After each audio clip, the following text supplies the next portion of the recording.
Boat hooks are just for greenhorns. I hear old guys say this all the time. So an essential piece of equipment is a waste of money or just for newbies. This clip is proudly powered by PartsView.com. They are marine parts and outboard superstore. They have 20, 100, and 300-hour maintenance kits for Yamaha, Mercury, Suzuki outboards, as well as Mercruiser. You can get a discount using the link in the descriptions below. About whether or not a boat hook is just for noobs or not, I mean, I don't know if I would say that a boat hook is just for noobs. I mean, I personally don't really carry one on my boat, but we usually have a gaff, so a gaff will work just as well. But generally, it's the conditions that you're in. If you are going to, even if you know how to drive a boat and you're pretty good at driving a boat, sometimes a boat hook is very handy, because if you're going places that you don't normally go, like if you're going to the same dock in the same place in the same waters all the time, generally you're going to get so accustomed to the waters and the dock that you know when to turn, how to turn, where to put the boat, and how to dock it. So you don't really, not really a problem for you.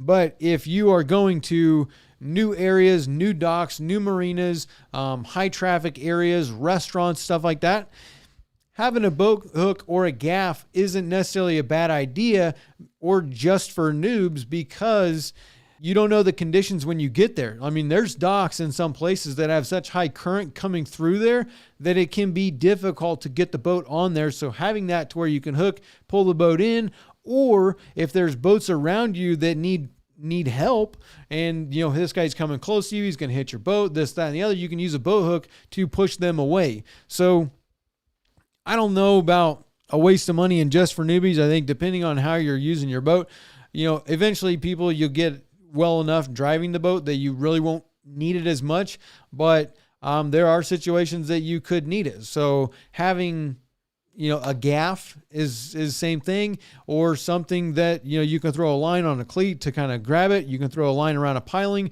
to kind of hold the boat, because if you're going to an area that you're not used to and you don't know what's there and a big gust of wind comes, it can be difficult to be able to, you know, maneuver the boat the way you normally have control over it. So I don't know if I would say it's just for noobs. And I would also say if you need it, don't be ashamed to use it. I mean, like, who cares? I think it's a better thing to use your boat, because the more you use your boat, the less you're going to need it. So if having a boat hook and you using it for a year, I don't think that's a problem, because if you're using your boat for a year, chances are by the end of the year, you're going to not really need the hook as much as you did in the beginning. So yeah, if that's what you need to learn to get to here, then use it. Don't be ashamed about it. Don't worry about what other people say.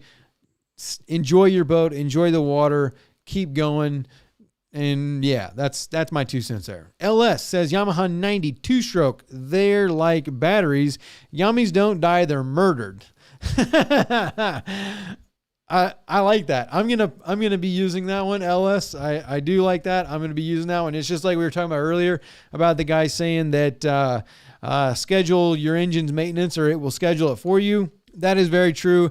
Yamahas don't die. They are murdered by maintenance. I love that. That's beautiful. Merl Patterson says sometimes if you have a narrow gap between a panel and a backer, you can shove a deflated wheelbarrow inner tube in between and then inflate it to help pop it free. That is outstanding information. Great trick. Thank you, Merl. Yeah, on that video I think we were doing with a transom, working with fiberglass, we're trying to get something to pop, but definitely I do like that. That's outstanding information, giving you the idea to think outside of the box. I like it, Merl. Thank you. That's good. I mean, that's the whole reason for the podcast, is to be able to share information like that.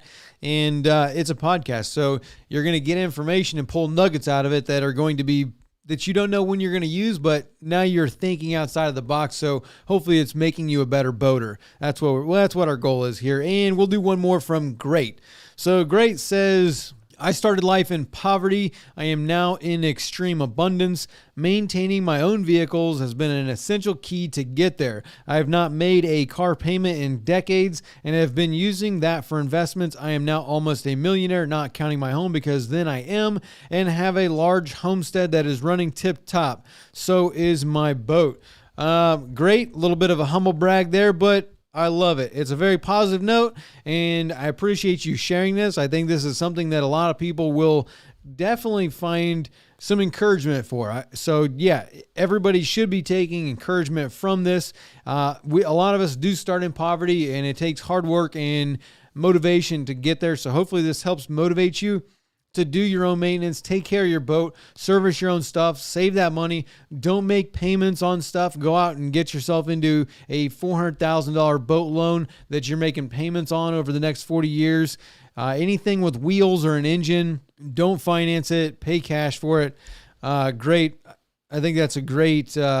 I think you're doing great, and I appreciate you sharing that with us, and hopefully that helps to motivate others to, take care of your stuff, do your own work, get a little bit more dirty, hands-on, and just keep going. Now, if you enjoyed this clip, you can watch the full episode over here, or you can watch another one over here.